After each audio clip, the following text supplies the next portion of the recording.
5 years ago, my parents chose my lying sister over me, throwing me out on the street while I was battling severe pneumonia. They funded their lavish lifestyle with my stolen inheritance while I slept in a freezing sedan.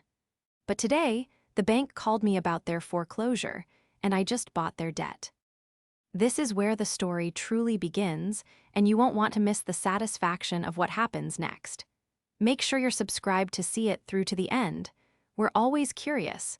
Where in the world are you all watching from today? Let us know in the comments. The fever was a living thing, a heavy, suffocating blanket that I couldn't kick off no matter how much I thrashed against the sheets. I remember the way the sweat made my pajamas stick to my skin, cold and clammy, while my insides felt like they were being roasted over an open flame. It was pneumonia, severe enough that the urgent care doctor had debated admitting me to the hospital, but I had begged to go home. I couldn't afford the hospital stay, and honestly, I just wanted the safety of my childhood bedroom. I wanted my mom. I was 27 years old, but in the delirium of a high fever, you revert to being a child. You just want someone to bring you soup and tell you it's going to be okay. I had been drifting in and out of a restless sleep for what felt like days, the passage of time marked only by the shifting shadows on the ceiling. My grandmother, Nana Rose, had passed away only 3 weeks prior. The grief was still a raw, gaping wound in my chest, compounding the physical illness. I felt entirely hollowed out, physically and emotionally depleted. Nana Rose had been my anchor, the one person in this house who actually saw me, and without her, the silence in the hallway felt predatory. I woke up to the sound of the door slamming open. It wasn't a gentle check-in. It was violent, the wood cracking against the plaster stop. I flinched, trying to sit up, but the room spun aggressively. My mother, Linda, stood in the doorway. The hallway light backlit her, turning her into a silhouette of rage. Behind her stood my father, Mark, looking uncomfortable but compliant, and peeking over his shoulder was Lauren, my younger sister. She was 24 then, and she had a look on her face that I would learn to recognize in my nightmares, a mix of triumphant glee and practiced victimhood. "Get up," Linda snapped. Her voice wasn't the soothing tone of a mother concerned for her sick child. It was ice cold. "Mom," I croaked. My throat felt like it was filled with glass shards. "What's going on? I think my fever is up again." "Stop the act, Emily," Linda spat, stepping into the room. She held something in her hand, a small, clear plastic bag with white powder in it. I blinked, my vision blurry, trying to focus. "We found this, in your nightstand, under your Nana's Bible." I shook my head, the motion making me nauseous. "What? I don't know what that is." "It's cocaine, Emily," Mark shouted from the doorway, his face red. "Don't lie to us. Lauren told us she suspected you were using, that you've been stealing from us to pay for it, but I didn't want to believe it. I didn't want to believe my own daughter was a junkie thief." "I'm not," I tried to yell, but it came out as a weak, wet cough. I doubled over, hacking until my lungs burned. "I have pneumonia. I've been in bed for 3 days. Lauren is lying." I looked at Lauren. She was wearing that innocent, wide-eyed expression she had perfected since kindergarten. "I just wanted to help you, Em," she said, her voice trembling with fake concern. "I went to get your thermometer and I saw the bag. I couldn't let you kill yourself. Mom and Dad had to know." It was a setup. Even through the haze of illness, I knew it. Lauren had always been jealous of my relationship with Nana Rose. Nana had been the only one who didn't buy into Lauren's golden child routine, the only one who called her out on her laziness and entitlement. And now that Nana was gone, the buffer was gone. "I didn't put that there," I gasped, tears pricking my eyes. "Mom, please, look at me. I'm sick. I've never touched drugs in my life. You know me. I'm the one who worked 2 jobs through college. I'm the one who took care of Nana." "And that's exactly when you stole it, isn't it?" Linda accused, moving closer to the bed. "Lauren told us about the jewelry missing from Nana's box. We checked. The emerald ring is gone. Did you pawn it for this?" She shook the baggie in my face. "The emerald ring?" I was bewildered. "Nana was buried with that ring. You saw it. We all saw it at the viewing." "Don't lie," Linda screamed, and for a second I thought she was going to strike me. Lauren saw you take it off the body before the casket was closed. How could you? How could you be so sick? My stomach dropped. The accusation was so vile, so incredibly detached from reality that I couldn't even process it. Lauren had told them. I robbed our dead grandmother in her casket, and they believed her. Without a shred of proof, they chose to believe the daughter who had dropped out of 3 colleges over the daughter who had paid the utility bills for this house when Mark was out of work last year. I want you out, Mark said, his voice shaking. Tonight now. Dad, it's freezing outside, I pleaded, shivering violently as the covers were ripped off me. I have a fever of 103. Please, just let me stay until I'm better. Then I'll go, I promise. So you can steal more? So you can bring dealers into our house? Mark sneered. No, you're an adult. Figure it out. But the inheritance, I stammered, my mind racing to the only lifeline I had. Nana had left me a substantial sum, specifically to help me buy a house. Nana left me the trust. I can go to a hotel if I can access the account. Lauren smirked. It was subtle, just a twitch of the corner of her mouth, but I saw it. Linda laughed, a harsh, barking sound. The trust? You think we're going to give a drug addict hundreds of thousands of dollars to blow up her nose? We're the trustees, Emily, and there is a clause. Moral turpitude. Drug use violates it. That money is going back into the family estate to cover the distress you've caused us. You can't do that, I whispered, realizing the full scope of the trap. This wasn't just about getting me out of the house. This was about the money. Lauren wanted the money. Nana had left the bulk of it to me because she knew Lauren would waste it, and Linda and Mark were furious about being bypassed. This was their way of correcting Nana's will. It's already done, Mark said, crossing his arms. We spoke to the lawyer this morning. With Lauren's witness statement and the drugs we found, you're cut off. Consider it reimbursement for raising a failure. Linda grabbed my arm, her fingers digging into my bicep with bruising force. Get up, pack a bag. You have 10 minutes before I call the police and have you arrested for possession. I stumbled out of bed, my legs like jelly. The room swayed violently. I grabbed a duffel bag and threw in whatever I could reach: jeans, a sweater, my laptop, a photo of Nana. I was sobbing, but I was too weak to fight them physically. I was dizzy, feverish, and utterly alone. I walked down the stairs, holding the railing with both hands to keep from falling. They watched me. Linda, Mark, and Lauren. They stood in a phalanx at the bottom of the stairs, a united front of judgment and greed. Here, Lauren said as I reached the bottom step. She tossed my car keys at me. They hit me in the chest and clattered to the floor. I had to bend down to pick them up, and the rush of blood to my head nearly made me pass out. At least you have a car, be grateful. I will never forgive you for this, I whispered, looking at my parents. I am your daughter, I am sick, and you're throwing me away for money. We're protecting this family, Linda said, her face stone. Get out. I stumbled out the front door into the biting November wind. The cold hit me like a physical blow, piercing through my thin sweater. I scrambled into my 10-year-old sedan, my teeth chattering so hard I thought they would crack. As I turned the key, praying the engine would start, I looked back at the house. The living room curtains were open. I saw them immediately.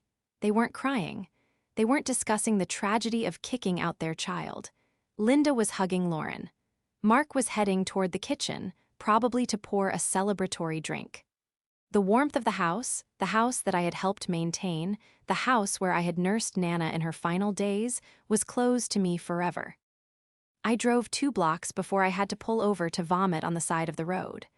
My body was failing me, but my mind was crystal clear on one thing. The betrayal I had just endured was worse than the sickness in my lungs. It was terminal. They hadn't just kicked me out, they had executed a coup. They had stolen my name, my home, and my future in a single night. I curled up in the backseat of my car in a Walmart parking lot that night, buried under a pile of dirty laundry to try and stop the shivering. As I drifted into a fever dream, I realized that the worst part wasn't the cold. It was knowing that while I froze, they were warm, and they felt absolutely righteous in what they had done. The betrayal was worse than the diagnosis itself. The first week was a blur of survival instincts I didn't know I possessed, warring against a body that wanted to shut down. I didn't die, though part of me felt like I had. The fever broke on the fourth night in the car, leaving me weak, dehydrated, and smelling of sickness and fear. I had used the last of my checking account, a pitiful $40, to buy water, ibuprofen, and a cheap gym membership solely for the showers. Living in a sedan is a specific kind of hell. You never truly sleep, you just doze with one eye open, listening for the tap of a police baton on the window or the sound of footsteps too close to the glass. My legs cramped constantly from being curled up. The condensation from my breath froze on the windows, creating an icy tomb every morning. But the physical misery was nothing compared to the psychological torture of watching them from a distance. I couldn't help it. It was a form of self-harm, I suppose. About a month after the eviction, once I had secured a job waitressing at a 24-hour diner. A job that didn't care that I looked tired as long as I showed up. I drove past the house. It was a mistake. There was a new car in the driveway, a pearl-white luxury SUV. It was the exact model Lauren had been drooling over for years, the one she used to show me pictures of on Instagram. It sat there gleaming under the streetlight, a $60,000 trophy bought with the money Nana had meant for my first home. I parked down the street, shrouded in darkness, and watched. The front door opened, and out came Mark and Linda. They looked happy, younger almost. Mark was wearing a new leather jacket. Linda had her hair done in a style that I knew cost a fortune at the downtown salon. They were laughing as they got into Mark's truck, heading out to dinner, probably. My phone buzzed in my hand. I looked down. It was a notification from Facebook. I hadn't blocked them yet. I hadn't been able to bring myself to sever that last digital thread. It was a post from Lauren. So blessed to have parents who support my dreams. New car influencer life, family first. The photo was of her posing against the SUV, holding a set of keys. In the background, through the open garage door, I could see boxes. New furniture boxes, high-end electronics. They were renovating. They were gutting Nana's room, erasing her, and filling the void with consumer goods bought with stolen money. I gripped the steering wheel until my knuckles turned white. The injustice of it sat in my throat like bile. They weren't just surviving, they were thriving on my grave. They had turned me into a pariah, a drug addict in the eyes of the extended family. I had heard through a cousin that Linda had spun a masterful tale of my refusal to go to rehab, so they could guiltlessly siphon my inheritance. I wanted to drive the car through the front window. I wanted to scream, but I was powerless. I was a waitress sleeping in a car with a maxed-out credit card and a lingering cough. Who would believe me? They had the money, the house, and the narrative. I put the car in gear and drove away, tears streaming down my face. But as I merged onto the highway, heading back to the truck stop where I felt safest parking for the night, a thought crystallized in the chaos of my mind. It was small, cold, and hard, like a diamond. They think I'm gone. They thought they had crushed me. They thought that by stripping me of my resources and my reputation, I would simply fade away, perhaps actually become the addict they painted me to be, or just disappear into the cracks of society. They were banking on my silence. They were banking on my weakness. But they had forgotten one crucial thing. I wasn't Lauren. I didn't need someone to hand me a life. I had built myself up before, and I could do it again. Nana hadn't just left me money, she had left me her journals. And in those journals, which were currently tucked safely under the driver's seat, were details about the family finances that Mark and Linda didn't know I had. Nana had been the one who bailated them out of debt in the 90s. She had kept records of every loan, every unpaid debt, and crucially, the structure of the deed to the house. I remembered a conversation with Nana a year ago. She had been worried about Mark's gambling. She had mentioned a safety valve on the property title, something to prevent him from selling it out from under her. I hadn't paid much attention then, thinking it was just legal jargon, but now, Now it was the only weapon I had. I didn't check the journals that night. I was too tired, and the dashboard light was too dim. But as I curled up in the backseat, listening to the wind howl outside, the despair began to morph into something else. It hardened. I wasn't going to scream. I wasn't going to beg to be let back in. I was going to wait. The lifestyle they were leading, the new cars, the renovations, the carefree spending, it wasn't sustainable. I knew my father's financial habits. I knew Lauren's insatiable appetite for luxury. They were burning through that trust fund like it was infinite, but it wasn't. I closed my eyes, picturing the new SUV. Enjoy it, Lauren, I thought. Drive it fast, because you have no idea who is watching the odometer. I woke up the next morning with a stiffness in my neck but a clarity in my mind that hadn't been there before. I went to the library before my shift. I didn't look for a shelter. I looked up real estate laws. I looked up the county clerk's site. I started tracking them, not as a heartbroken daughter, but as an auditor. The road back would be long, I knew that. It would take years to crawl out of this hole. But I had time. And while they were busy spending, I would be busy learning. They had taken my past, but they had underestimated my ability to leverage my future. The game hadn't ended the night they kicked me out. It had just begun. And as I sat in that library, shivering in my coat, I logged into the public property records and saw the first crack in their armor. Mark had taken out a second mortgage on the house 6 months before Nana died. A mortgage Nana likely didn't know about. Interesting, I whispered to the empty screen. I printed the page. It was the first piece of paper in a file that would eventually become their undoing. I folded it carefully and put it in my pocket. It was time to go to work. 3 years passed. 3 years of grinding struggle that slowly transformed into stability, and then success. I worked double shifts at the diner for 18 months, saving every penny that didn't go to gas or my gym membership. I ate leftovers. I wore thrift store clothes. I educated myself on real estate, investing using free online courses and library books, obsessed with understanding the mechanism of power that was property ownership. I eventually moved out of the car and into a shared room in a grim apartment complex, then into a studio. I got my real estate license. I started working as an assistant to a local developer, a woman named Sarah who saw something in my hunger, perhaps recognizing a fellow survivor. She mentored me, and within 2 years, I wasn't just fetching coffee, I was scouting distressed properties.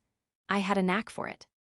I could spot a desperate seller or a hidden gem of a deal from a mile away, because I knew what desperation smelled like. By year 4, I had closed my first major deal. By year 5, I was a partner in a boutique investment firm.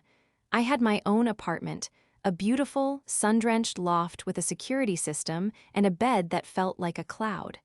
I had a savings account. I had a life. But I never stopped watching them. I kept tabs on Lauren through a burner Instagram account. Her feed was a tragic, infuriating documentary of my stolen inheritance. The first year was all vacations: Cabo, Tulum, Paris. She posted photos of designer bags, champagne brunches, and that white SUV. She branded herself as a lifestyle curator, though she never seemed to actually curate anything other than her own vanity. But by year 3, the posts changed. The vacations became less frequent. The hauls from luxury stores stopped. She started posting about haters and negative energy. She started promoting sketchy diet teas and crypto scams. It was the slow, inevitable slide of someone who had run out of other people's money. I introduced the file I had started in the library to a private investigator I hired, a man named Reynolds. I wanted the full picture. "Your father is in deep," Reynolds told me over coffee one afternoon. He slid a manila envelope across the table. "He's been refinancing the house to pay off credit cards. The interest rates are predatory.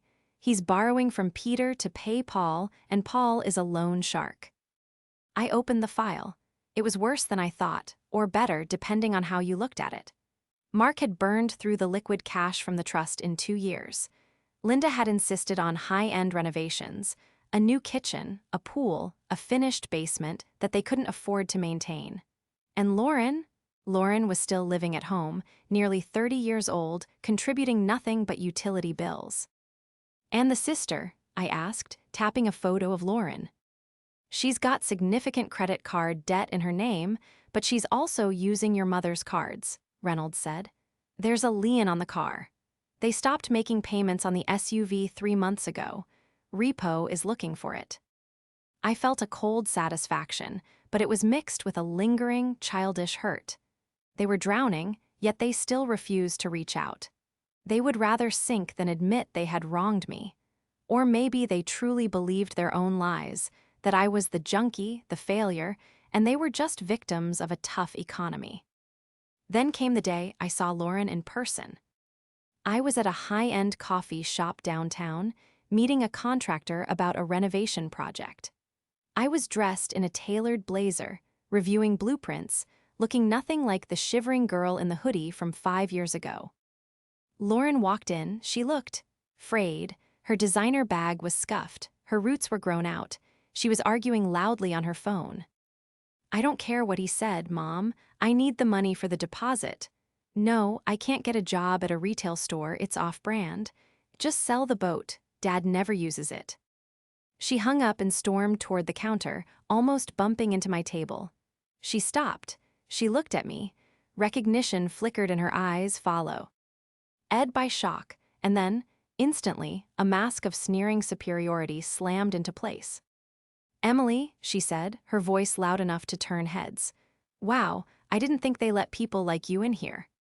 I slowly capped my pen. Hello, Lauren. She looked me up and down, taking in my clothes, the expensive laptop, the lack of visible distress. Her eyes narrowed. Cleaning up nicely?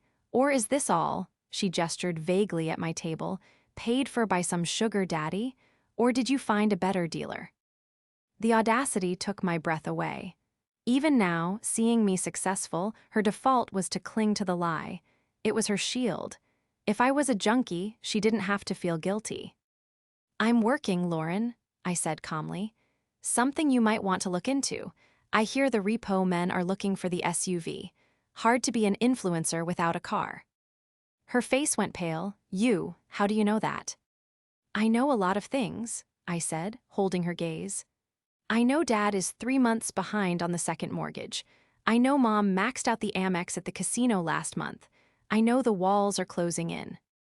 She stepped back, looking genuinely frightened for the first time. You're stalking us. I'm observing, I corrected. There's a difference. You're sick, she hissed, trying to regain her footing. You're still the same jealous little brat. Mom and Dad were right to kick you out. We're fine. We're doing great. I'm launching a clothing line next month. With what capital? I asked dryly. None of your business. Stay away from us, Emily. We don't want your toxicity.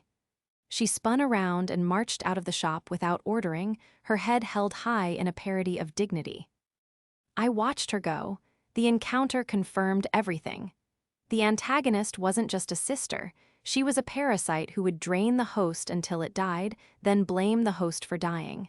She had no remorse. She had no conscience. And that meant I didn't need to have any mercy.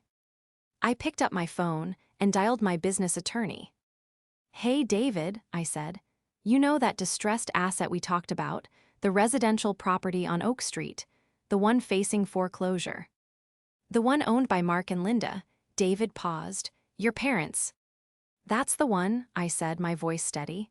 The bank is auctioning the debt note next week. I want it. Buy the mortgage, use the LLC, keep my name off everything.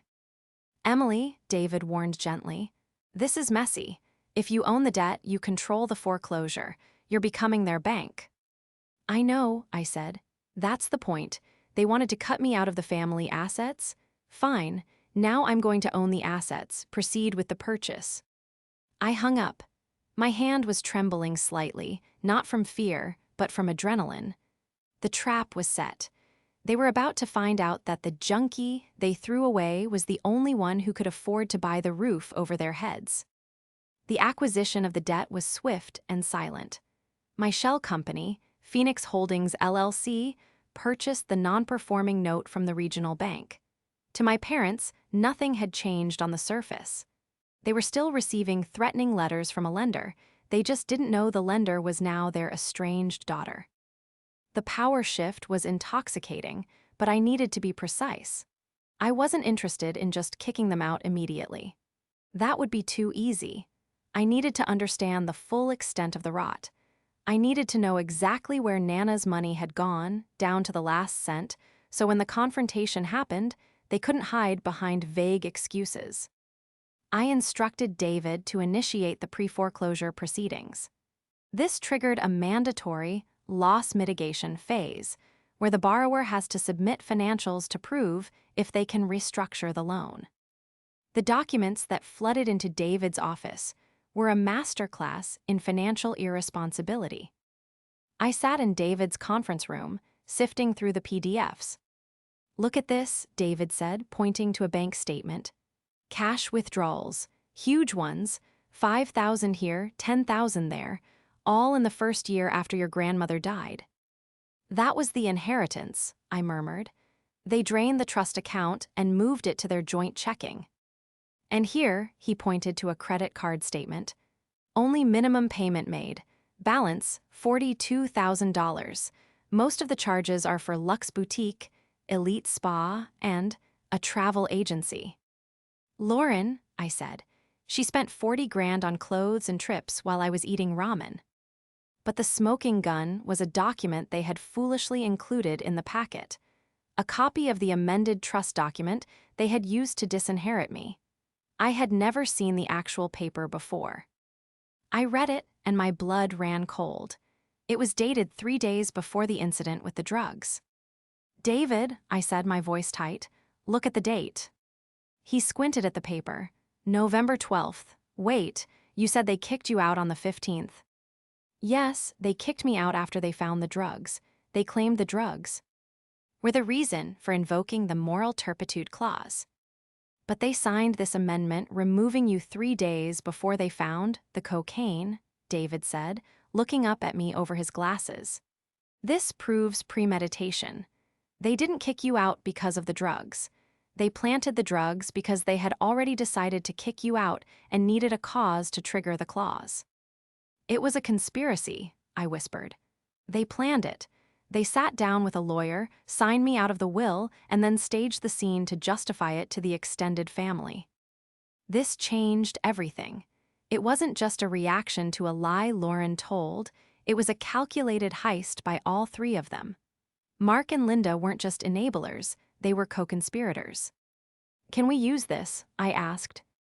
"Legally, it's past the statute for contesting the will easily, and it would be a long battle," David said. "But strategically, in terms of leverage for the foreclosure, it's nuclear. It proves fraud. If they try to fight the eviction, we drop this, and they could be looking at criminal charges for fraud against the estate." "Good," I said. "File the notice of default. Let's wake them up." The notice was served 3 days later. I wasn't there, but Reynolds was parked down the street. He reported that Mark came out to the mailbox, read the letter, and practically collapsed on the front lawn. 2 days after that, my phone rang. It wasn't Mark or Linda.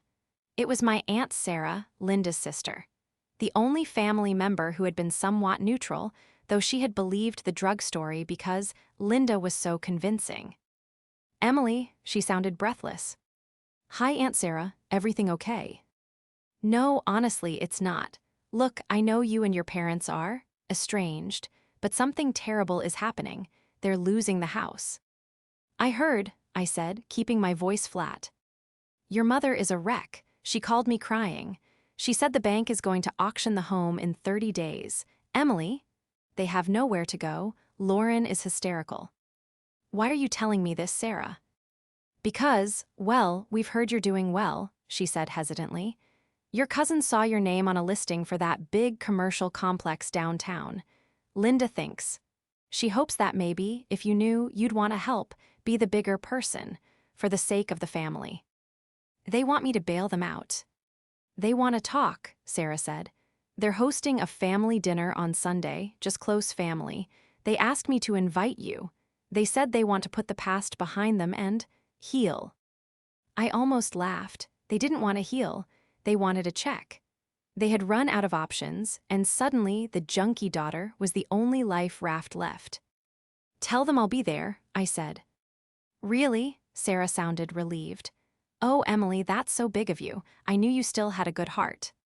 "I'll be there," I repeated. "Sunday at 6. I hung up and stared at the wall. I wasn't going there to save them. I was going there to watch them squirm. And I was bringing a very special housewarming gift, the foreclosure paperwork with my signature on the bottom line. The house looked tired. That was my first thought as I pulled up the driveway in my own car, a sleek, black sedan that cost more than the combined debt they owed on their credit cards. The landscaping was overgrown. The paint on the porch was peeling. The renovations they had done 5 years ago were clearly cheap cosmetic fixes that hadn't held up. I stepped out, smoothing my dress. I had dressed for a board meeting, not a family dinner. Sharp lines, expensive fabric, killer heels. I wanted there to be no ambiguity about my status. Linda opened the door before I could knock. She looked 10 years older. Her face was drawn, her eyes anxious. But when she saw me, she forced a smile that looked like a rictus of pain. "Emily, you came." She reached out to hug me. I didn't move. I didn't step into the hug. I just stood there, clutching my briefcase. Linda faltered, her arms dropping awkwardly. Come in," she fluttered. "Dinner is almost ready." I walked into the house. It smelled musty. The furniture was the expensive stuff I had seen in the photos, but it was stained and worn. Mark was in the living room, sitting in a recliner, staring at the TV. He stood up slowly when I entered. "Emily," he nodded, avoiding my eyes. "Mark," I said coolly. "And look who's here," Linda announced too loudly. Lauren emerged from the kitchen. She was wearing a designer dress that was 2 seasons old and looked tight on her. She held a glass of wine, her knuckles white around the stem. "Hi, Emily," she said, her voice dripping with forced sweetness. "Long time." "Not long enough," I said, walking past her to the dining room table. I sat down at the head of the table, Mark's usual spot. The room went silent. Mark hesitated, then shuffled to a side chair. The dinner was an excruciating affair of small talk. They asked about my job as if it were a hobby, commented on the weather, and talked about the neighbors. Nobody mentioned the elephant in the room, the fact that they were broke and I was rich. Finally, after the plates were cleared, Linda cleared her throat. "Emily," she began, her voice trembling. "We're so glad you came. We've missed you. We know. We know things ended badly." "Ended badly?" I raised an eyebrow. "You threw me out in a blizzard with pneumonia because you framed me for drug possession." "We made mistakes," Mark blurted out. "We were scared, Lauren told us. We thought we were doing tough love." "Right," I said, turning to Lauren. "Lauren told you." Lauren glared at me. "I thought you were on drugs. I was trying to save you. And look at you now, you're successful. Maybe the tough love worked. You should be thanking us." The delusion was breathtaking. "We're in a bit of a bind, Emily," Linda cut in, desperate to steer the conversation to the money. "The economy, your father's business. Things have been hard. We're facing a temporary cash flow issue with the house." "Foreclosure isn't a cash flow issue, Linda," I said. "It's a you haven't paid the mortgage in a year issue." They froze. "How do you know that?" Mark whispered. "I know everything," I said calmly. "I know you drained Nana's trust. I know you maxed out the cards. I know Lauren hasn't worked a day in 5 years." "It's just a loan," Lauren snapped. "We just need a loan to catch up. Once my brand takes off, I'll pay you back with interest. You're rich now, right? It's nothing to you. We're family. You can't let us lose the family home." "The family home?" I laughed, a cold, dry sound. "You mean the home you kicked me out of? The home where I wasn't welcome?"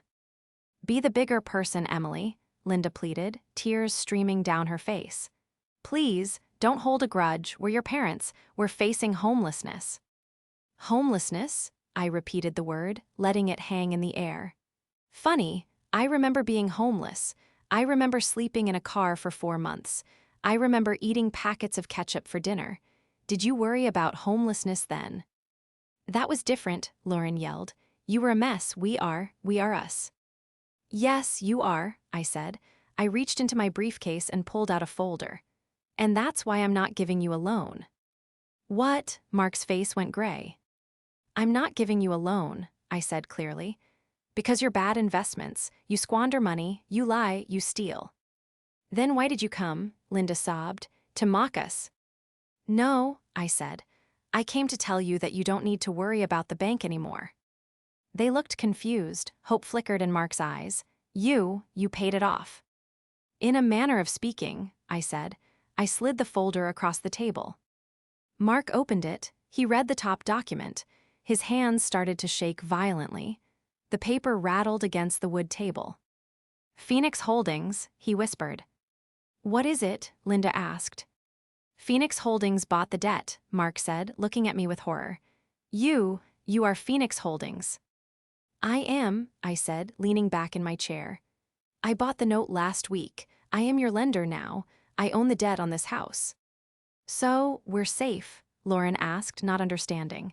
You own it, so we can stay. Safe, I looked at her and allowed myself a small, savage smile. Lauren, I didn't buy the mortgage to forgive it. I bought it to accelerate it. I'm not here to offer a bailout. I'm here to inform you that the foreclosure is proceeding. And since I'm the lender, there will be no negotiations, no extensions, and no mercy. The silence that followed was absolute. It was the silence of 3 people realizing that the person they had tried to destroy had just become their executioner. You can't do this, Lauren screamed, jumping up from the table, knocking her wine glass over. Red wine soaked into the tablecloth like a spreading bloodstain. Mom, tell her she can't do this. Emily, Linda gasped, clutching her chest. This is evil. You're taking our home.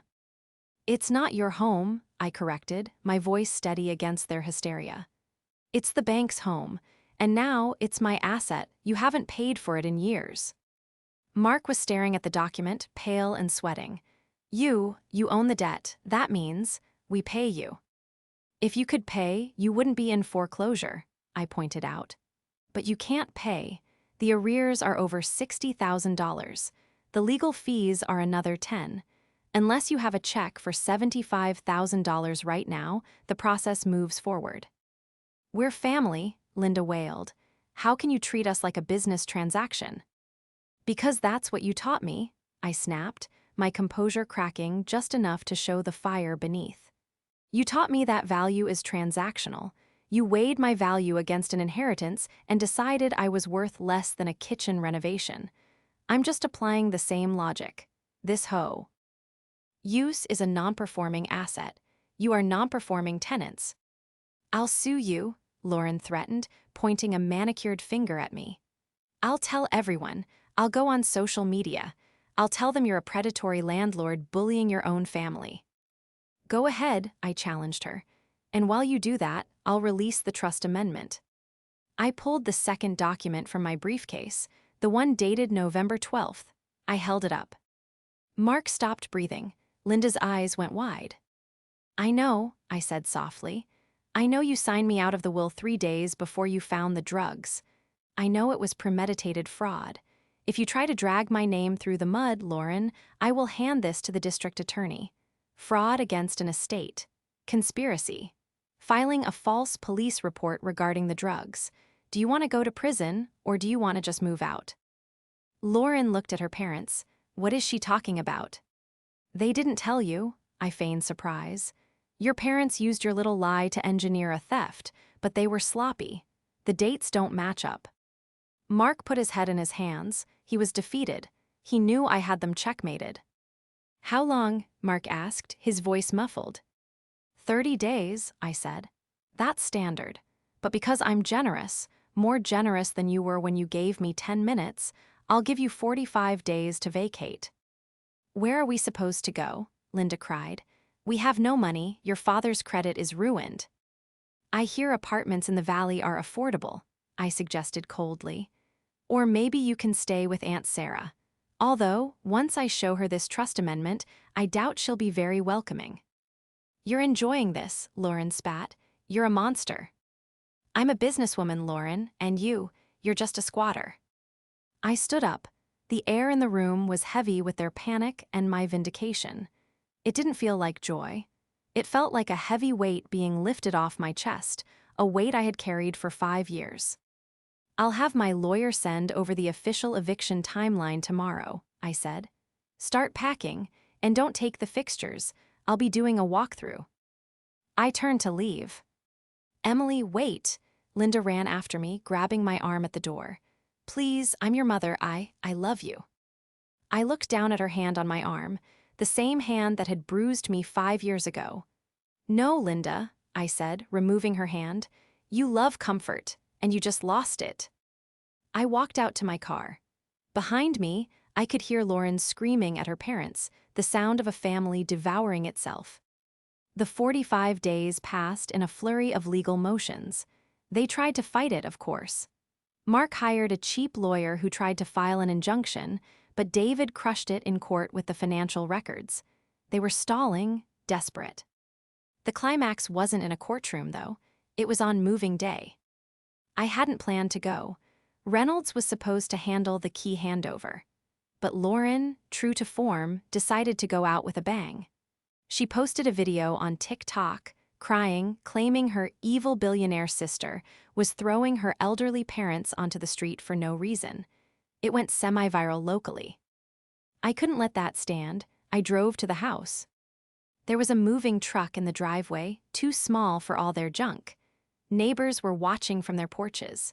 A few of Lauren's friends were there, glaring at me as I pulled up. I got out of the car. Lauren was on the front lawn, holding her phone up, live streaming. There she is, Lauren shouted, pointing the phone at me. The heartless witch, look at her car. She has everything and she's taking our home. I walked straight up to her. Turn it off, Lauren. No, the world needs to know what you are, she screamed, performing for the camera.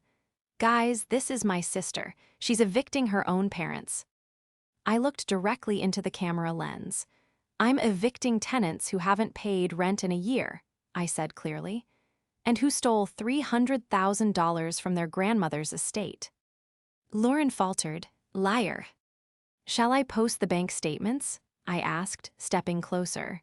Shall I post the trust amendment, or maybe the police report from when I was kicked out? You want to play this game in public? Let's go, I have the receipts. Do you? Lauren lowered the phone.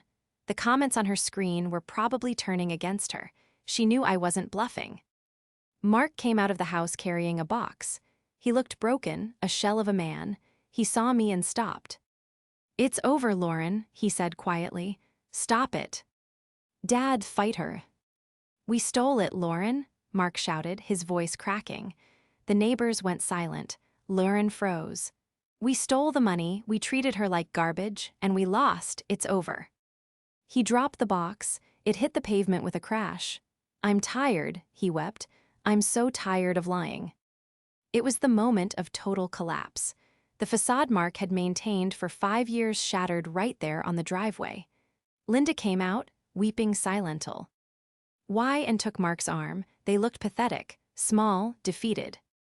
Lauren looked around, realizing her audience had turned. Her friends looked uncomfortable.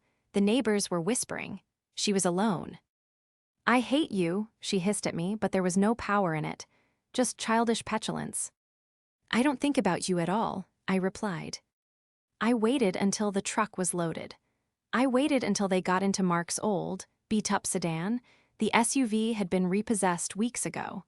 I waited until they backed out of the driveway. Mark looked at me one last time through the window. There was shame in his eyes, deep, crushing shame. I didn't wave, I just watched them go. When the taillights disappeared around the corner, I turned and looked at the house. My house. The house was empty. I walked through the rooms, listening to the echo of my footsteps. The carpets were stained. The walls had holes where pictures had been ripped down. It smelled of stale sadness. I stood in my old bedroom, the place where I had been sick, where I had been accused. It felt small. It didn't hold any power over me anymore. It was just drywall and wood. I didn't move in, I couldn't live there, the ghosts were too loud. Instead, I hired a crew to gut it. We stripped it down to the studs. We removed every trace of Linda's renovations, every lingering scent of their tenure.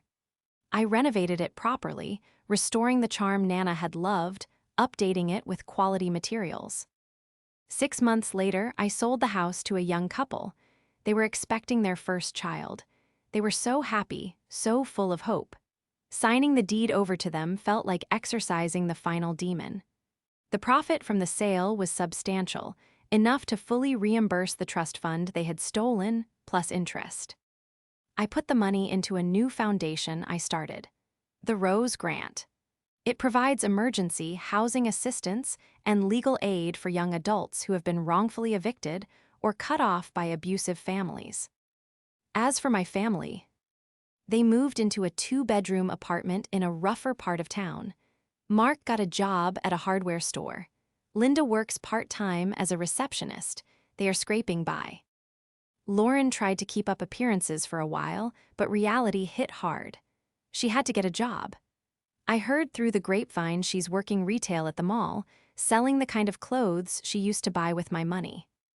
They reached out a few times, birthday cards, a text at Christmas. I never replied.